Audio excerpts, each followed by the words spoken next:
Bonjour à tous, je vais aujourd'hui vous présenter la recette du velouté de poireaux. On aura besoin pour la recette de 2 à 3 poireaux, d'un oignon, de 2 pommes de terre,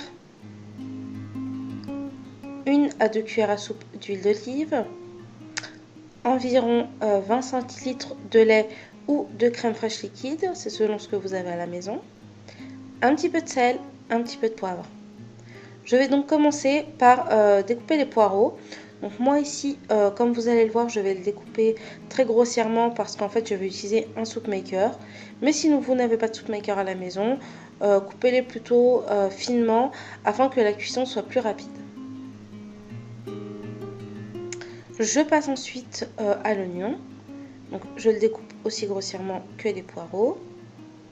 Et enfin, je termine avec les pommes de terre.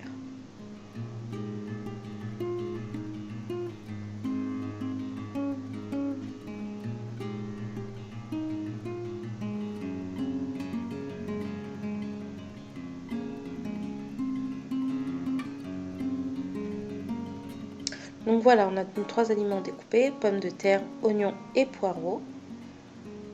Je vais donc ensuite utiliser mon soup maker. Je vais mettre mon huile d'olive afin que les aliments n'accrochent pas. Si vous avez un pinceau, n'hésitez pas à badigeonner le fond. Je rajoute ensuite les pommes de terre.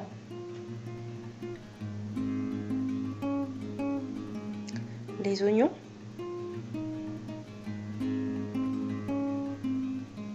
Ainsi que les poireaux.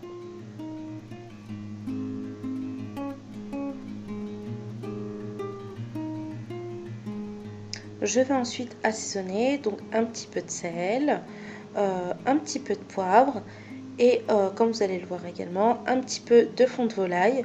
Moi c'est du fond de volaille en poudre, pardon, mais si vous avez des cubes, c'est encore mieux. Vous pouvez également rajouter du paprika, du gingembre, du curry, c'est vraiment selon vos goûts, ce que vous aimez, ce que vous avez à la maison. Je recouvre ensuite les aliments d'eau et je vais laisser le soup maker faire son travail. Donc j'active la touche velouté et donc je vais laisser cuire tout ça pendant 21 petites minutes.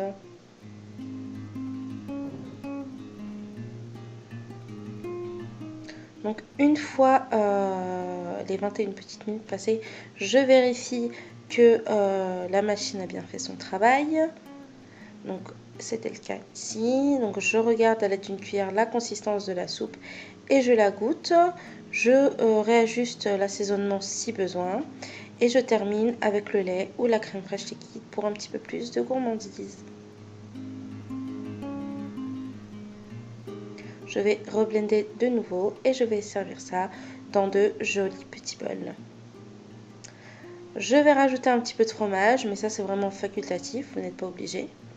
Et je sers ça avec un petit pain complet fait maison. Je vous remercie d'avoir regardé la vidéo, likez-la si vous avez aimé et abonnez-vous. Je vous dis à très bientôt et je vous souhaite un très bon appétit.